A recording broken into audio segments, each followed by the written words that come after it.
Bagong araw na naman. Kumusta ka na ba? Ginagawa mo? Hindi ko alam kung paano ko to i-impisa ang kwento ko, pero try ko munang mag-video for today's video, alright?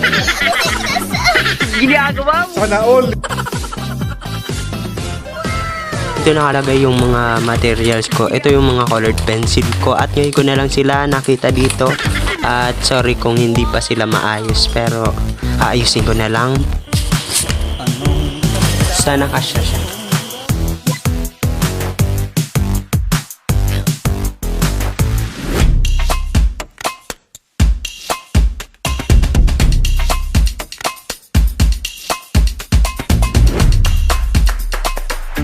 Tapos ko na ang ating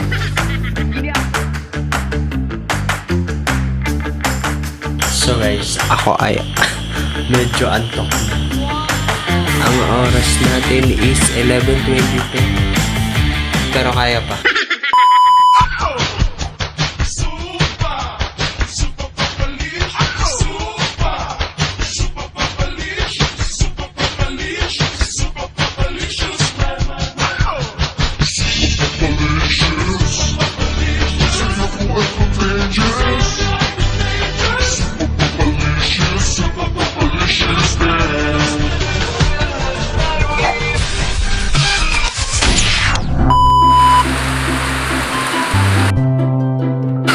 Naglalaro guys yung mga bata.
So guys, inaayos ko siya kasi masyadong siya maalikabok tsaka madumi na yung gilid niya dito. Hindi ko kasi na-secure masyado.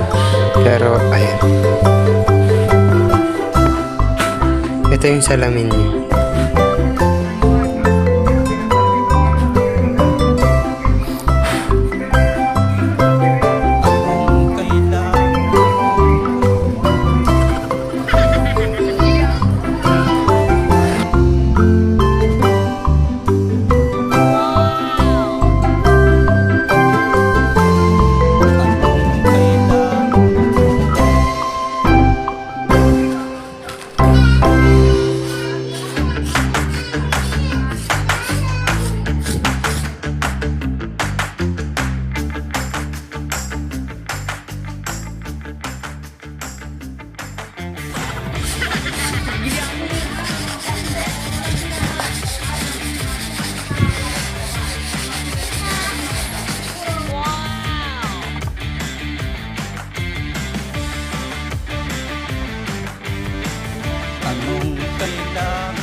Ginagawa mo?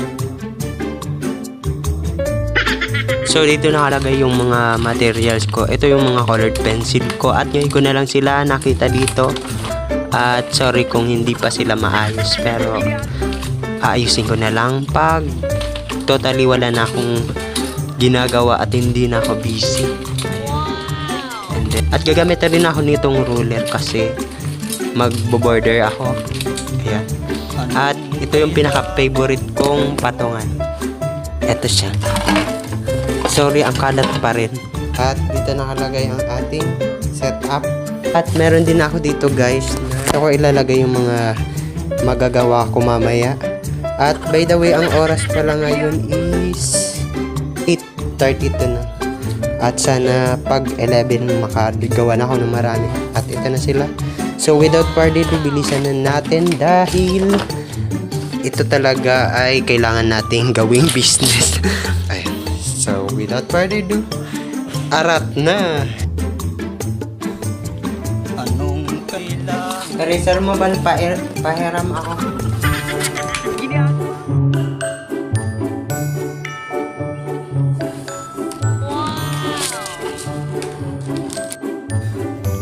Anong kailangan?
Ako ay medyo antok na.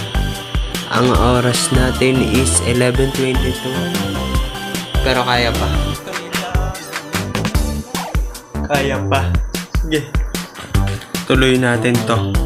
So guys, ilalagay ko na siya. Sana kasya siya.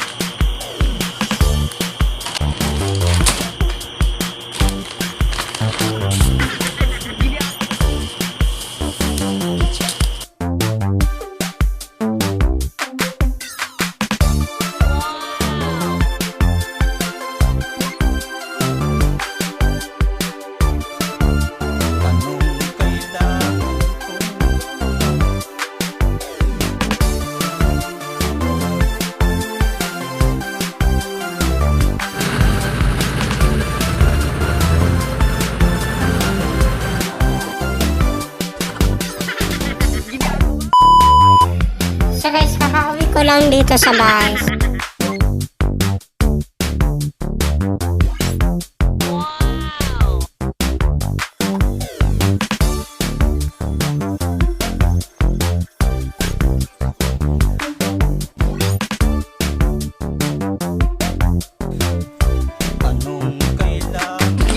At ito na nga guys, natapos ko na ang ating 1, 2, 3, 4, 5. So meron tayong 5 dyan. At dito ko na tatapusin ang video na to. And see you. Bye. Hi guys, sinalungkat ko pala yung mga drawing ko dito dahil may napapansin akong kakaiba dito. Ito. At napansin ko, kahit matagal na siya dyan dun nakatago, ilang months na, still fresh pa rin yung pagkain dito. Bakit hindi siya napapanis? Ayan. Sobrang sarap. Ang sarap niya. Ito yung kanin niya, hindi napapanis. Tapos yung isda. Tapos yung gulay, ang fresh pa rin. Yung mga sangkap niya, oh. Ang sarap ng bread, yung fish. Lalo na yung fish pag inawsaw mo dito. Grabe talaga. Itatago ko lang talaga to, pero hindi talaga siya, kahit anong tago ko dyan, hindi yan maaapektuhan. So, ang ganda. Ang galing.